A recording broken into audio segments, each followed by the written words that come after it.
இந்த ஆண்டிற்கான வேளாண் பட்ஜெட்டை வேளாண் துறை அமைச்சர் வினோத் தாக்கல் செய்துள்ளார். இது குறித்த கருத்துக்களை பகிர்ந்து கொள்வதற்காக நம்முடன் விவசாயி மதியழகன் இணைந்திருக்கிறார். சார் வணக்கம். வணக்கம், சொல்லுங்கம்மா. சார், தாவேக் அரசின் முதல் வேளாண் பட்ஜெட்டை நீங்க எப்படி பாக்குறீங்க? வேளாண் துறை வளர்ச்சிக்கு இது ஊக்கமா இருக்குமா, உதவுமா?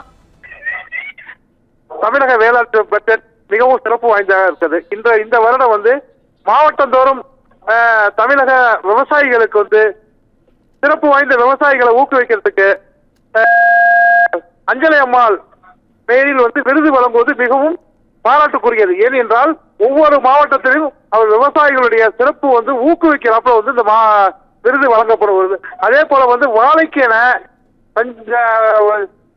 பேரிடர் காலத்தில் சேதமடையாமல் இருக்கிறதுக்கு முட்டுக்களை கொடுப்பதற்கு ரூபாய் 6.25 கோடி ரூபாய் ஒதுக்கி உள்ளது மிகவும் வரவேற்கத்தக்கது. அதே போல இந்த பட்ஜெட்ல ஒரு 6.25 கோடி ரூபாய் நல்லா ஒதுக்கியிருக்காங்க. மிகவும் சிறப்பு வாய்ந்த பட்ஜெட்டாக இருக்கும்.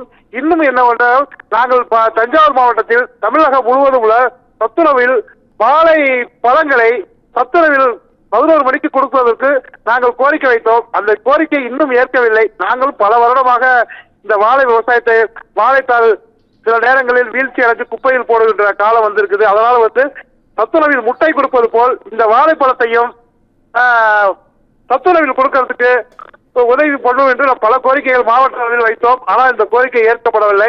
இருந்தாலும் அடுத்த வருடம்னாலும் எங்களுடைய கோரிக்கை ஏற்கப்பட்டு விவசாயிகளுடைய வாழ்வாதாரத்தை நன்றாக இருக்கும் என்று இந்த தாவேக அரசுக்கு நாங்கள் கோரிக்கை வைக்கிறோம். பரவாயில்ல, இந்த வருஷம் ஓரளவுக்கு பட்ஜெட் இருக்கு. விவசாயிகளுடைய கோரிக்கையை அதே போல விவசாய வேளாண் பட்ஜெட் தமிழ் நம்மாழ்வார் பெயரில் வேளாண் பட்ஜெட்டை அறிவித்தது மிகவும் நன்றி கூடாது. தாவேக அரசு ஓரளவுக்கு நன்றாக செய்துள்ளது. மிகவும் நன்றி. தஞ்சாவூர் மதியழகன், தஞ்சாவூர் மாவட்ட வாழை உற்பத்தியாளர் சங்க தலைவர், திருவையாறு. நன்றி. இணைப்பில் கருத்துக்களை பகிர்ந்தமைக்கு நன்றி சார். Thank you madam.